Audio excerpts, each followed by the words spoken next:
Did your mother ever suggest to you that going out and picking up a guy at a bar for sex was getting a life? No. More testimony today from the alleged victim in the William Smith rape trial. The Great One demands mandatory testing as an AIDS scare sweeps professional hockey. And a fiery whodunit with a surprise ending. This is the CBS Evening News.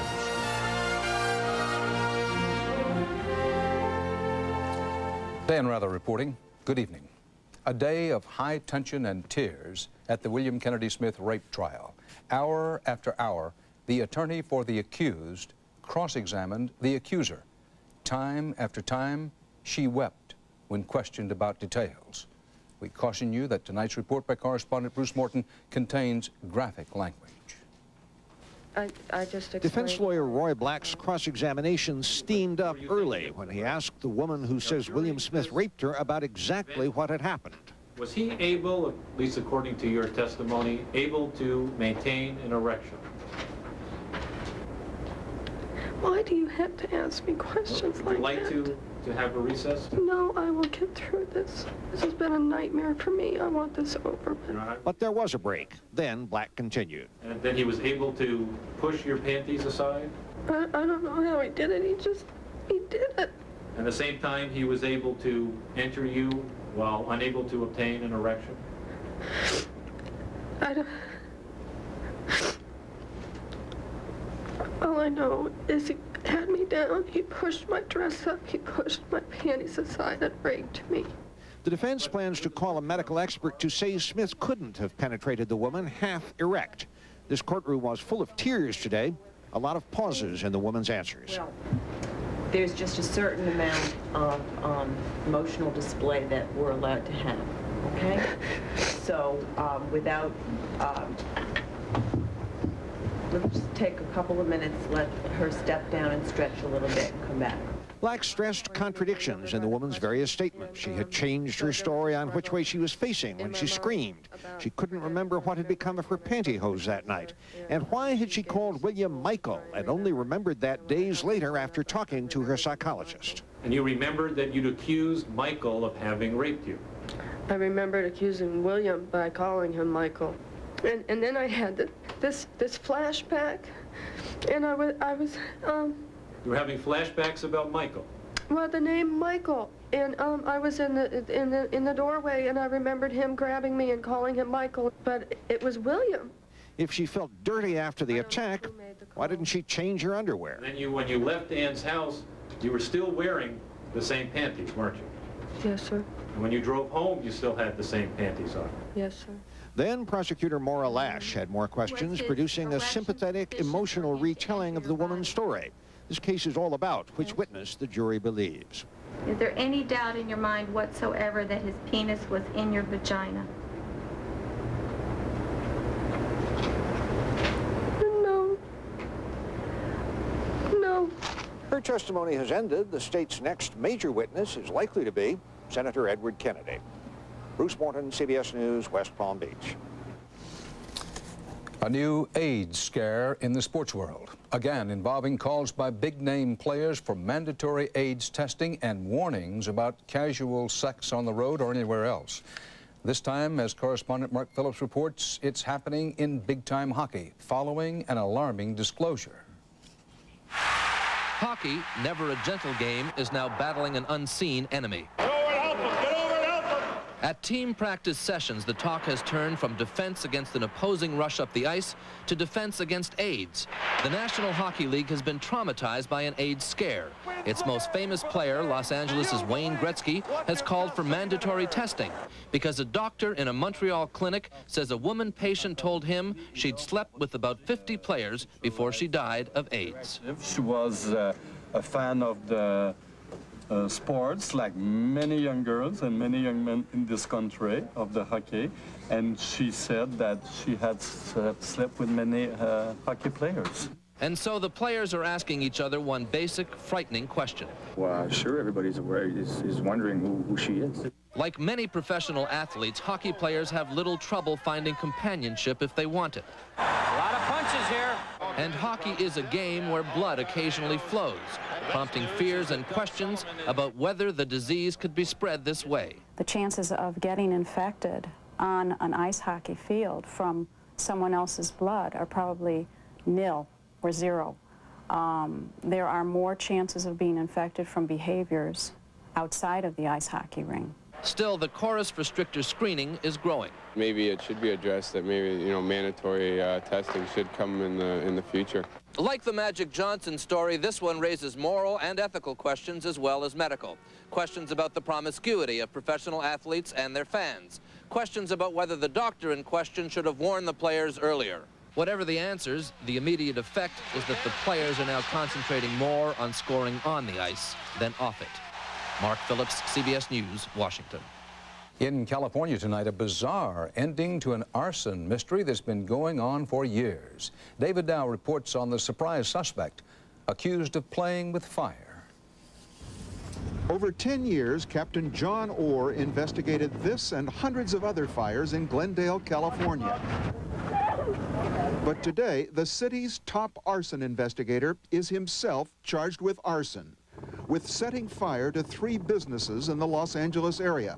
And sources close to the case say he's under investigation for at least 29 other fires that left an $18 million trail of ashes. That our primary arson investigator with regional, statewide, even nationwide recognition as an authority in this area could be charged with this is kind of the ultimate irony.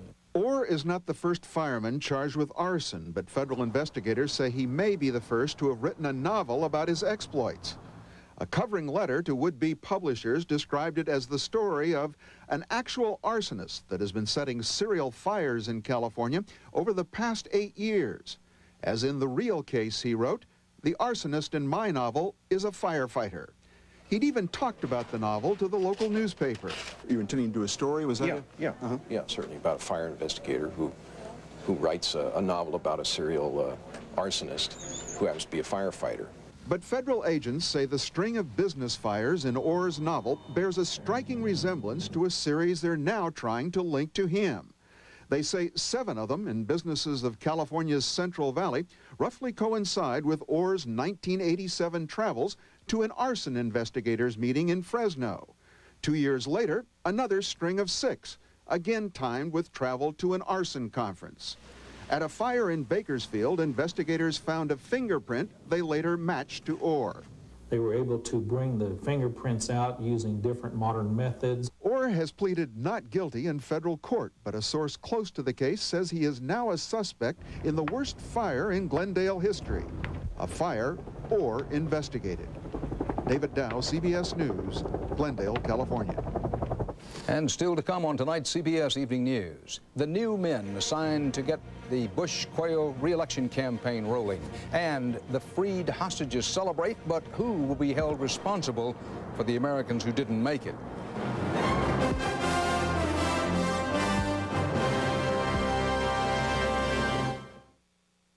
Hostage in Lebanon, Terry Anderson, arrived early today at the U.S. military base in Wiesbaden, Germany, accompanied by the 6-year-old daughter he'd never seen until yesterday. There, he was reunited with his sister, Peggy Say, who led the long battle to keep the hostages from being forgotten. Later, Anderson appeared on a hospital balcony with former hostages Joseph Scipio and Alan Steen. Doctors say Anderson is in generally good shape, better than his 2 colleagues.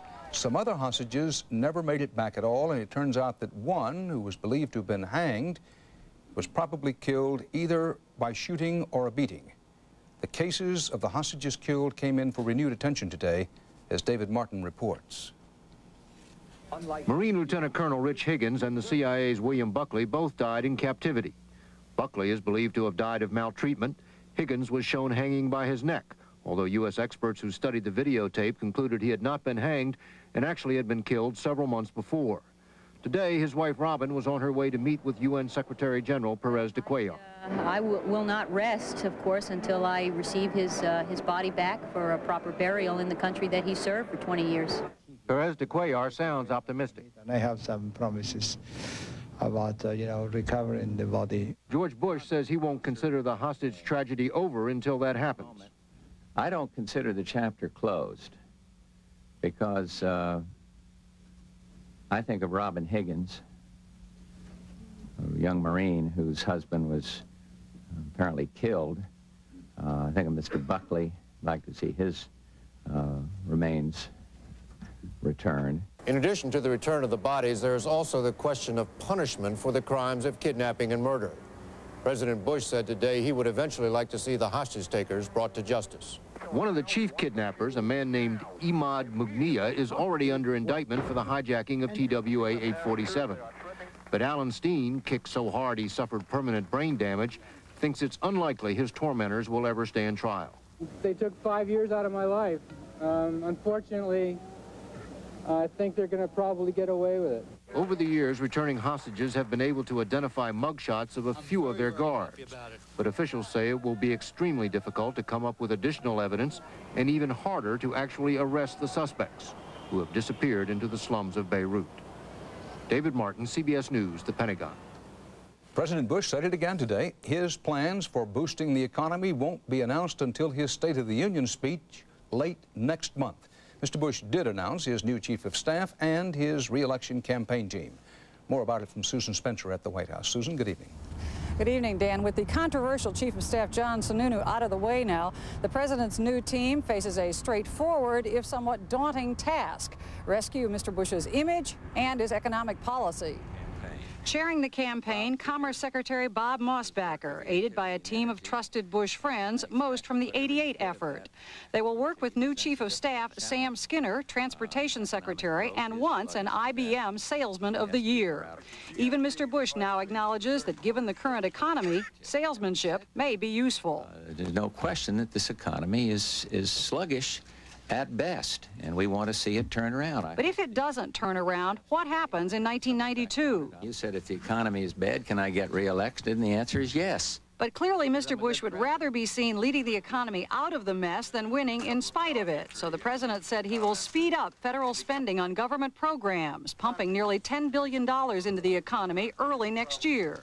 But he'll still hold back any new initiatives until January's economic package. Yes, some of the ingredients will be the same as ones we proposed, and there will be new things in it.